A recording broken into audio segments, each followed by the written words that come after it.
നമസ്കാരം ഫ്രണ്ട്സ്. അപ്പോൾ എല്ലാവരും ഓണമൊക്കെ നന്നായി ആഘോഷിച്ചു എന്ന് വിചാരിക്കുന്നു. ഞങ്ങൾ ഓണത്തിൻ്റെ കുറച്ച് തിരക്കൊക്കെ ആയിരുന്നു. ഇന്നൊരു കല്യാണം വന്നു, അതൊക്കെ കഴിഞ്ഞ് വന്നുകൊണ്ടാണ് കഥ പറയാൻ ഇത്ര വൈകിയത്. അപ്പോൾ ഇന്നത്തെ ചെമ്പന്തൻ പൂവിൻ്റെ കഥ കേൾക്കണ്ടേ? അത് കേൾക്കണേക്കാട്ടിലും മുന്നേ എല്ലാവരോടും ഞാൻ പറയണു, എല്ലാവർക്കും എൻ്റെ വീഡിയോ സ്കിപ്പ് ചെയ്യാതെ കാണണേ, എൻ്റെ ചാനലൊന്ന് ലൈക്ക് ചെയ്യണേ, ഷെയർ ചെയ്യണേ, സബ്സ്ക്രൈബ് ചെയ്യണേ. അപ്പോൾ ശ്രുതി നവീന് വേണ്ടി കൊട്ടേഷൻ കൊടുക്കാനുള്ള പരിപാടിയാണ്. പിന്നെ പറഞ്ഞു വന്നത് എന്താണെന്ന് വെച്ചാൽ, വർഷയും രേവതിയും കൂടി അടുക്കളയിൽ നിന്ന് സംസാരിക്കുന്ന ഭാഗത്താണല്ലോ നമ്മൾ പറഞ്ഞു നിർത്തിയത്. അപ്പോൾ വർഷ പറയുന്ന രേവതിയോട്, രേവതി ചേച്ചി ഇങ്ങനെ എല്ലാവരോടും കൂളായിട്ട് സംസാരിക്കുന്ന പോലെ എനിക്ക് പറ്റില്ല. ആൻറ്റിയോട് രേവതി ചേച്ചി എത്ര കൂളായിട്ട് എന്തൊക്കെ പറഞ്ഞാലും ഒന്നും പറയാതെ മിണ്ടാതെ കേട്ട് നിൽക്കില്ല. എനിക്കൊന്നും അങ്ങനെ പറ്റില്ല. അപ്പോൾ എന്താ ചെയ്യാന്ന് ചോദിക്കുമ്പോൾ, നീ എന്താ ചെയ്യുക ആൻറ്റി നിന്നെ ഇങ്ങനെ പറയുകയാണെങ്കിൽ എന്ന് ചോദിക്കുമ്പോൾ പറയാണ്, ആൻറ്റി എന്നെ ഇങ്ങനെ വല്ലതും പറയുകയാണെന്നുണ്ടെങ്കിൽ അത് ചട്ടുകല്ലേ, ഇതേ ഈ ചട്ടുക ഇങ്ങനെ എടുത്ത് അടുപ്പിലിങ്ങനെ വെച്ചിട്ട് ഞാൻ ഇതും കൊണ്ട് ആൻറ്റിയുടെ പുറത്ത് എസ് വരയ്ക്കുമെന്ന് പറയാണ്. അപ്പോൾ ഇത് മുഴുവൻ കേൾക്കണ ചന്ദ്രമതി ഞെട്ടി വരയ്ക്കുകയാണ്. അങ്ങനെ ആൻറ്റീനെ കുറ്റം പറഞ്ഞതൊക്കെ ചന്ദ്രമതിനെ കുറ്റം പറഞ്ഞതൊക്കെ ചന്ദ്രമതി ഇരുന്ന് കേൾക്കണത് കേൾക്കുമ്പോൾ ചന്ദ്രമതി ഞെട്ടി വരയ്ക്കുകയാണ്. എന്നിട്ട് പെട്ടെന്ന് ഒന്നറിയാത്ത പോലെ മോൾക്ക് റെക്കോർഡിങ്ങിന് പോകേണ്ടതെന്ന് ചോദിക്കണം. അപ്പോൾ വർഷ പറയാണ്, എനിക്ക് പോകണം ആൻറ്റി, ഞങ്ങളിപ്പോൾ ആൻറ്റിയെ പറ്റി സംസാരിക്കുന്നത്. പിന്നെ എന്താ എന്നെ പറ്റി സംസാരിക്കുമ്പോൾ അത് ആൻറ്റി അറിയേണ്ട ആവശ്യമില്ല, സമയമാകുമ്പോൾ ഞാൻ അറിയിക്കാമെന്ന് പറയണം. അങ്ങനെ അതവിടെ അവസാനിക്കുകയാണ്. അങ്ങനെ വർഷം പോവാണ്. അപ്പോൾ വർഷം പോയി കഴിയുമ്പോൾ ചന്ദ്രമതി പറയാണ് തിരിഞ്ഞ് രേവതിയോട്, നീയും അവളും കൂടിയിട്ട് എന്നെ കൊടുക്കാനുള്ള പരിപാടിയല്ല, അവൾക്ക് എന്നോട് ഭയങ്കര ഇഷ്ടമായിരുന്നു, നീയായിട്ടാണ് അപ്പോൾ അവളെ എൻ്റെ നിരക്ക് തിരിക്കാൻ പോണതല്ലേ, അവൾക്ക് ചട്ടം കൊണ്ട് എൻ്റെ പുറത്ത് എസ് വരയ്ക്കണം പോലും. അപ്പോൾ അമ്മ അതൊക്കെ കേൾക്കുന്നില്ല, ഞാൻ ഇതെല്ലാം കേട്ടുകൂടി, നീയാണ് അവൾക്ക് വളം വെച്ച് കൊടുക്കണത് പറയുമ്പോൾ രേവതി ആഹാ പറഞ്ഞിട്ട് ചട്ടുകെടുത്ത് ഇങ്ങനെ തിരിച്ച് മറിച്ചിങ്ങനെ നോക്കുകയാണ്. അപ്പോൾ ചന്ദ്രമതി വേഗം പേടിച്ചിട്ട്, എന്ത് രവിയേട്ടാ, ഞാൻ അതാ വരുന്നു പറഞ്ഞിട്ട് അവിടുന്ന് എസ്കേപ്പ് അടിക്കുകയാണ്. അപ്പോൾ രേവതി ചിരിക്കുകയാണ്.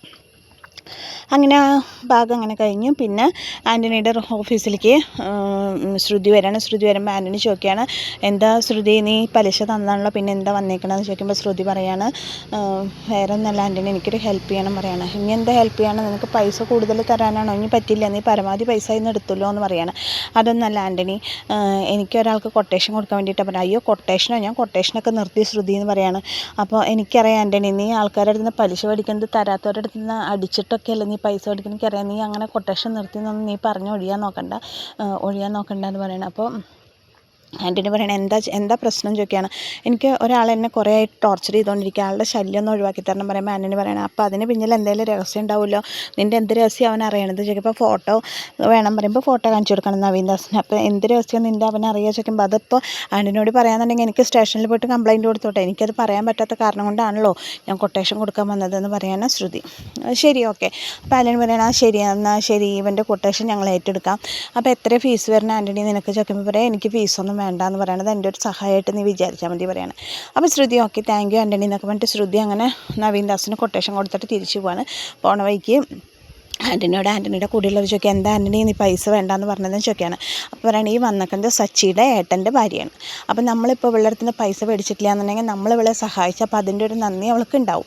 അപ്പോൾ ഇനി എന്തായാലും ശരത്തിനെ മുന്നിൽ നിർത്തിയിട്ട് സച്ചിക്കെതിരെ നമുക്ക് കളിക്കാൻ പറ്റില്ല, അപ്പോൾ അതിന് വേണ്ടിയിട്ടുള്ള ഒരു ആയുധമാണ് ശ്രുതി. അപ്പോൾ ഇനി നമ്മൾ നാളെ മേലൊക്കെ അവളോട് എന്തെങ്കിലും ചെയ്യണമെന്ന് പറഞ്ഞാൽ നമ്മൾ പൈസ മേടിക്കാത്ത പറഞ്ഞാൽ അവൾക്ക് ചെയ്യാൻ പറ്റില്ല എന്ന് പറയാൻ പറ്റില്ല. അപ്പോൾ അവൾ നമുക്ക് വേണ്ടി അത് ചെയ്യും. അപ്പോൾ ഒരു തുറപ്പ് ചീട്ട് അവിടെ കിടക്കട്ടെ എന്ന് വിചാരിച്ചിട്ടാണ് ഞാൻ അവളുടെ അടുത്ത് പൈസ വേണ്ടാന്ന് പറഞ്ഞത് പറയണം ആൻ്റണി. അപ്പോൾ അങ്ങനെ ഓക്കെ ശരി എന്നൊക്കെ പറഞ്ഞിട്ട് അപ്പോൾ ആൻ്റണി പറയണ കൂടെയുള്ളവരോട് ഈ നവീനൊന്ന് വിളിച്ചിട്ട് ഇങ്ങോട്ട് വരാൻ പറയാമെന്ന് പറയണം. അപ്പോൾ നവീനെ വിളിച്ചിട്ട് വരാൻ പറയുമ്പോൾ നവീനെ വിളിച്ചിട്ട് വരും. നവീൻ വന്നിട്ട് ചോദിക്കുക, എന്തിനാ എന്നെ കാണണമെന്ന് പറഞ്ഞാൽ നിങ്ങൾ ഫിനാൻഷ്യർ അല്ലേ, നിങ്ങളുടെ അടുത്ത് നിന്ന് പൈസ വേണമെന്ന് ചോദിക്കാനാണോ? എനിക്ക് അതിൻ്റെ ആവശ്യമൊന്നുമില്ല, എനിക്കിപ്പോൾ പൈസ ഒന്നും വേണ്ട, എനിക്ക് പൈസ ആവശ്യമുണ്ടെങ്കിൽ ഞാൻ ഒരാളുടെ അടുത്ത് പോയിട്ട് പൈസ ചോദിക്കും, പൈസയ്ക്ക് അത്യാവശ്യമുള്ളപ്പോൾ അവിടെ പോയിട്ട് പൈസ ചോദിക്കുക, ആളപ്പം തന്നെ എനിക്ക് പൈസ തരും, ഞാൻ അങ്ങനെയാണ് ചെയ്യാറ് എന്ന് പറയുകയാണ് നവീൻ. അപ്പോൾ ആൻ്റണി പറയും, നീ അങ്ങനെയാണ് ചെയ്യാറ് അല്ലേ, നിനക്ക് പൈസ തരാനാണ് നിനക്കുള്ള തരാനാണ് ഞങ്ങൾ വന്നേക്കണം, വേണ്ട നവീനെ ഇടിക്കുകയാണ്, നിങ്ങൾ എന്തിനാ എന്നെ ഉപദ്രവിക്കുന്നത്, ഞാനും നിങ്ങൾ തമ്മിൽ എന്ത് തെറ്റ് ചെയ്തു, ഞാൻ നിങ്ങളോട് എന്ത് തെറ്റ് ചെയ്തു എന്നൊക്കെ ചോദിക്കുകയാണ് നവീൻ. നിന്നെ ശരിയാക്കി തരാടാ, നീ ആൾക്കാരെ ബ്ലാക്ക് മെയിൽ ചെയ്യുന്നില്ലേ എന്നൊക്കെ ചോദിച്ചിട്ട് നവീനെ അടിക്കുമ്പോൾ നവീൻ അവിടെ നിന്ന് ഇറങ്ങി ഓടി വണ്ടി സ്റ്റാർട്ട് ചെയ്യണം. അയ്യോ ആൾക്കാരെ ഓടിവായ ഇവരെന്നെ കൊല്ലാൻ വരണേ വേണ്ടിട്ട് നവീൻ വണ്ടി സ്റ്റാർട്ട് ചെയ്ത് ഓടിച്ചു പോകണം. ഓടിച്ചു പോകണ വഴി കൂടെ വരുന്ന ഒരു അമ്മേനെ നവീൻ്റെ വണ്ടി തട്ടുന്നു. അമ്മ താഴ്ത്ത് വീണു. പക്ഷെ നവീൻ അത് ശ്രദ്ധിക്കില്ല. നവീൻ പ്രാണരക്ഷാർത്ഥം വണ്ടിയും കൊണ്ട് പോകാനുള്ള അപ്പോൾ അമ്മയ്ക്ക് എന്തെങ്കിലും പറ്റിയെന്നൊന്നും നവീൻ നോക്കണില്ല. അപ്പോൾ വഴി കൂടെ വരുന്ന ഈച്ചയും സച്ചിയും ഒരമ്മ അങ്ങനെ ആക്സിഡൻറ്റ് പറ്റിയിട്ട് കിടക്കണതാണ്. എന്താ പറ്റിയേക്കുമ്പോൾ ആ വന്നോൻ എന്നെ ഇടിച്ചിട്ട് മക്കളെ അവൻ വണ്ടി നിർത്താതെ പോയി പറയും. അപ്പോൾ ഈച്ചയുടെ അടുത്ത് അമ്മേനെ ഏൽപ്പിച്ചിട്ട് സച്ചി വണ്ടി എടുത്തിട്ട് നവീൻ്റെ പിന്നാലെ പോവാണ്. അവൻ വണ്ടി നിർത്താതെ പോയി, എന്ത് മര്യാദ അവൻ ചെയ്ത് വെച്ചിട്ട് നവീൻ്റെ പിന്നാലെ പോവാണ്. എന്നിട്ട് നവീനെ വളഞ്ഞിട്ട് പിടിക്കുമ്പോഴേക്ക് നീ എന്താണ് ചെയ്ത, ഒരു പാവ അമ്മേനെ വണ്ടിയിൽ നിന്ന് ഇടിച്ച് തെറിപ്പിച്ചിട്ട് നീ വണ്ടി നിർത്താതെ പോവാല്ലേ ചോദിക്കാം. അപ്പോൾ ആൻ്റണിയുടെ ഗുണ്ടകളും പിന്നാലുണ്ട്, ആൻ്റണി ഉണ്ട്. അപ്പം നവീൻ വണ്ടി നിർത്തി നിങ്ങൾക്ക് എന്താ വേണ്ടതെന്ന് കേൾക്കുമ്പോൾ സച്ചി നവീനെ അടിച്ച് തവിടുപൊടിയാക്കണം. ആ സമയത്താണ് ഹൈവേ പോലീസ് അതുവഴി വരുന്നത്. അപ്പോൾ പോലീസ് നിർത്തിയിട്ട് എന്താണ് ഇവിടെ നടു റോട്ടിലാണ് കൊണ്ടായെന്ന് ചോദിച്ചു സച്ചിനെ നവീനെയും പിടിക്കണം. അപ്പോൾ സച്ചി പറയും, സാറേ ഇവനൊരമ്മേനെ വയസ്സായ ഒരമ്മേനെ ഇടിച്ചിട്ടിട്ട് വണ്ടി നിർത്താതെ പോകുന്നതാണ്, അപ്പോൾ ഞാൻ ഇവനെ ഓവർടേക്ക് ചെയ്ത് പിടിച്ചതാണെന്ന് പറയണം. കൺട്രോൾ റൂമിൽ നിന്ന് ഇപ്പോൾ ഒരു മെസ്സേജ് കിട്ടിയ ഒരു ആക്സിഡൻറ്റ് നടന്നിട്ടുണ്ട്, അത് നീയായിരുന്നു അല്ലേ ചോദിക്കുമ്പോൾ നവീൻ പറയാത്ത ഒരു അബദ്ധത്തിൽ പറ്റിയതാ സാറേ എന്ന് പറയുകയാണ്. അപ്പോൾ ഇതൊക്കെ കണ്ടിട്ട് ആൻ്റണിയുടെ ഗുണ്ടകളും കൂടിയിട്ട് അവിടെ നിൽക്കുന്നുണ്ട്. അപ്പോൾ ഒരു അബദ്ധത്തിൽ പറ്റിയതാണ് സാറേ പറയുമ്പോൾ, ഇങ്ങനെയാണ് അവിടെ അബദ്ധം, ഒരാൾക്ക് എന്തെങ്കിലും പറ്റിയൊന്നും നോക്കാനുള്ള സാമാന്യ മര്യാദയെങ്കിലും നീ കാണിക്കണ്ടേ എന്നൊക്കെ ചോദിക്കുകയാണ്. അപ്പോൾ സച്ചി ഇങ്ങനെ നവീൻ്റെ മുഖത്ത് നോക്കിയിട്ട് പറഞ്ഞു, ഇവനെ ഞാൻ എവിടെയോ കണ്ടിട്ടുണ്ടല്ലോ. അപ്പോൾ സച്ചി പറയാണ്, സാറേ ഇവനെ എനിക്കറിയാം, ഇവൻ ഒരു ദിവസം എൻ്റെ വണ്ടിയിൽ കയറിയിട്ടുണ്ടായിരുന്നു, അന്ന് ഇവൻ എൻ്റെ അടുത്ത് നിന്ന് അടി മേടിച്ചിട്ടുണ്ട്, ഇവൻ ഏതൊരു പെൺകുട്ടിയെ വിളിച്ച് ബ്ലാക്ക് മെയിൽ ചെയ്യുന്നുണ്ടായിരുന്നു, ഇവൻ ഉടായ്പാണ് സാറേ, ഇവനെ പിടിച്ച് പോലീസ് സ്റ്റേഷനിൽ ഇട്ട് കഴിഞ്ഞാൽ പല കേസുകളും നിങ്ങൾക്ക് കിട്ടും, ഇവൻ്റെ വായെന്ന് നിങ്ങൾക്ക് അറിയാൻ പറ്റുമെന്ന് പറയാണ്. അങ്ങനെ പറയുമ്പോൾ നവീൻ അയ്യോ അതൊന്നും ഞാനല്ല എന്നൊക്കെ പറയാണ്. അപ്പം പോലീസുകാരോട് പറയണം, സാറേ ഇവനെ കൊണ്ടുപോയി സാറിന് കുറേ കേസുകളിൽ തുമ്പ് കിട്ടുമെന്ന് എനിക്ക് തോന്നുന്നത് പറയാണ്. അങ്ങനെ പോലീസ് നവീനെ പിടിച്ച് കൊണ്ടുപോവാണ്. അപ്പോൾ ആ വീഡിയോ ആൻ്റണി എടുത്തിട്ട് വീഡിയോ പിടിക്കാണ് പോലീസ് നവീനെ പിടിച്ചോണ്ടുണ്ട്. ഇത് ഞാൻ ശ്രുതിക്ക് അയച്ചു കൊടുക്കും, ശ്രുതിക്ക് ഇനി നവീൻ്റെ ശല്യം ഉണ്ടാവില്ല എന്ന് പറയും. പിന്നെ നമ്മൾ പറഞ്ഞത് ശ്രുതിക്ക് കേൾക്കാതിരിക്കാൻ പറ്റില്ല എന്ന് പറയാണ് ആൻ്റണി. അങ്ങനെ ആൻ്റണി അത് തുറപ്പിച്ചിട്ടാക്കും, നവീനെ പോലീസ് അറസ്റ്റ് ചെയ്ത് കൊണ്ടുപോകണം.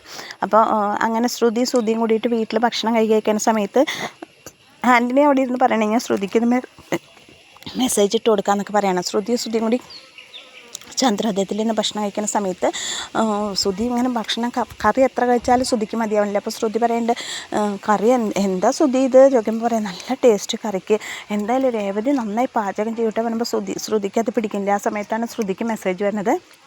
ശ്രുതി മെല്ലെ മെസ്സേജ് എടുത്ത് നോക്കുമ്പോൾ അത് ആൻ്റണിയുടെ മെസ്സേജാണ്.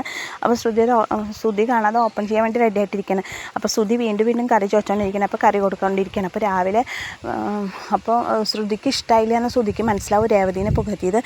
രാവിലെ വെച്ച മസാലക്കറി ഉണ്ടല്ലോ നന്നല്ല കേട്ടോ ശ്രുതി എന്ന് പറയണം, അത് ഞാനാണ് ഉണ്ടാക്കിയേ പറയാണ്. അയ്യോ അല്ല അത് നല്ലതാണെന്ന് ഞാൻ പറയാൻ വരികയായിരുന്നു പറഞ്ഞ് വീണോടത്ത് കിടന്ന റൂളിലാണ് ശ്രുതി. അങ്ങനെയായിട്ട് സംസാരത്തിലാണ് ഇന്നത്തെ എപ്പിസോഡ് അവസാനിക്കുന്നത്. അപ്പോൾ എൻ്റെ കഥ കേട്ട് ഇഷ്ടപ്പെട്ട കൂട്ടുകാരൻ്റെ ചാനലൊന്ന് ലൈക്ക് ചെയ്യണം, ഷെയർ ചെയ്യണം, സബ്സ്ക്രൈബ് ചെയ്യണം മറക്കാതെ ഫുള്ളായിട്ട് എൻ്റെ വീഡിയോ സ്കിപ്പ് ചെയ്യാതൊന്ന് കാണണേ. അപ്പോൾ ഓക്കെ, എല്ലാവർക്കും ഒരിക്കൽ കൂടി ഓണാശംസകൾ. Thank you.